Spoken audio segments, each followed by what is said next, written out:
Scroggin. I am the owner and founder of Millennials R Us Incorporated, and I'm here to kind of help you negotiate this business world a little bit better. And what I'm going to do is I'm going to tell you 5 things that you can do to make your boss hate you less, which sounds good because they're probably going to hate you anyway because you're young and beautiful, right? So what kind of things can we do to make them hate us a little bit less? I'm going to give you 5 main tips that hopefully are going to help you. Are you ready to say yep? Yep. Awesome. First tip I've got for you is you need to shut the face up. I didn't say a cuss word. I said you need to shut your face up. One of the big problems that everybody has with millennials, your parents, your boss, your whoever, hates is that you roll your eyes all the time, right? When you disagree with something, your eyebrow goes, right? And they're like, oh, rude little sucker. I can't believe you just did that. I am your boss. I am in charge of you. You should not be allowed to roll your eyes at me. And the problem is that you are completely and totally oblivious to the fact that you're doing this. This actually comes from the fact that you interact with technology all the time. You get an email you don't like, you talk to the computer, right? You go, oh, you're so stupid. I hate this teacher, right? You do something silly like that, and there's no fallout for you. You can be as ugly as you want to that computer screen or that cell phone or whatever it is, and there's absolutely nothing that comes back at you. The problem is that every time you do that and you have a bad reaction or you disagree and there's no retribution for you reacting physically with your face, it trains your face to do it more often. So one of the things I would really advise you to do is tell yourself when you disagree, I need to keep my face still. I need to keep my face still.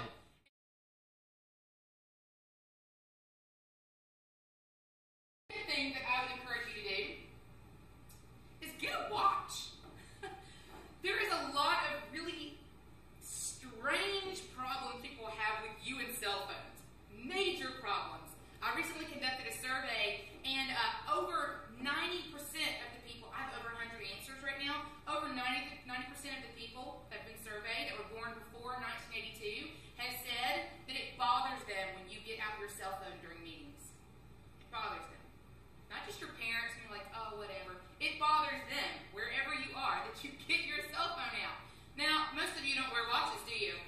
The vast majority of this generation does not wear a watch. So how do you find out what time it is? You whip out your cell phone, right? Absolutely, you whip out your cell phone. So that's going to be a big problem for you. So get yourself a watch so that you can find out what time it is. It's an easy thing you can do to make people hate you less.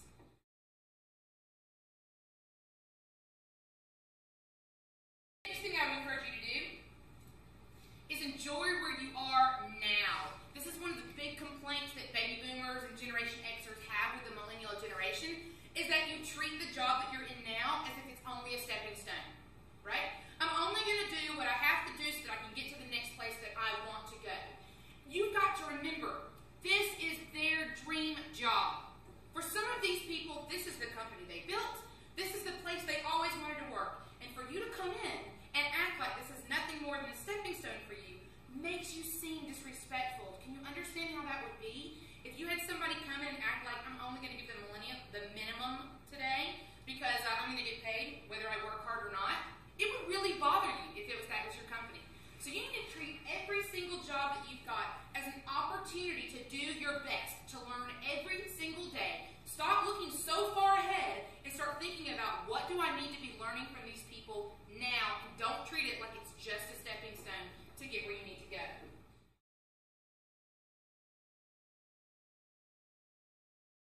Remember that entitlement is an 11-letter word. It's not a 4-letter word, but you should start to treat it that way. It is the worst thing, the worst label, in my opinion, that's ever been dropped on a generation ever. It is, in my opinion, worse than being a rebel, right? Because what is entitlement? It's essentially acting like you're owed something when you haven't worked for it. This is the word that 100% of the people that I have surveyed so far say you are. Your generation. They say you're all entitled. Now the problem is that maybe you don't feel entitled. You're not that way. My parents raised me right. Well, good. But see, you still come in between 30 and 12 years of age, and so until you prove otherwise, they believe you are. So you're already fighting against a stereotype. So you need to really think about that. So just so you can find out, here's some of the things that people are saying about you. I'll let you take a second and read that.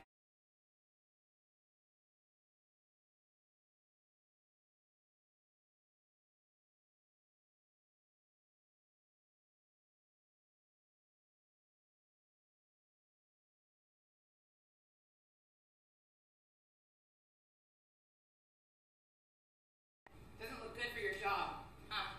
You know, one of the things that people say right now is, this is the most underemployed generation that we've ever had. Do you really think, if you're getting responses like this, that it's the economy? Or is it that they just simply don't want to have to hire people that act this way? This is a big problem. And so what you need to realize is, nobody owes you anything. Anything. You really are 100% replaceable. Nobody cares that you have a college degree. In 1972, there were already over 800,000 people in college. This is not a new thing. Okay? They all have college degrees. A lot of them do. They're not impressed by your degree. You've got to work hard to get what you want.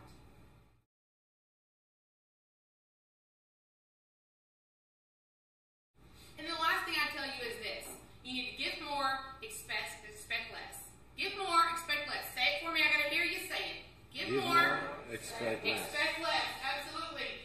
You've got a lot of great things to offer. You're creative. You're technologically savvy. You're not afraid to try things and totally mess the computer up. This is a huge advantage in companies. A lot of people are so scared of blowing up the server, they won't try anything new. This is a huge advantage. But don't forget, you are not the best thing on two legs.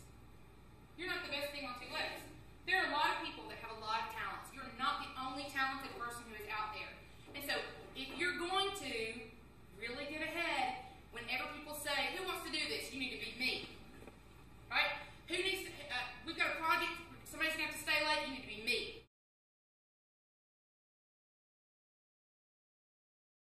So, here's what I would tell you. I've given you 5 things that are really going to hopefully help you make your boss hate you a little bit less.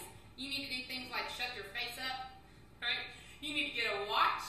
You need to enjoy where you are now. You need to remember to not act in an entitled way, and you need to give more and expect less. And hopefully what this will do is it'll help you build a relationship up front with your bosses and your coworkers that makes them not constantly want to resist everything that you have to bring to the table. But remember, you decide if you fit this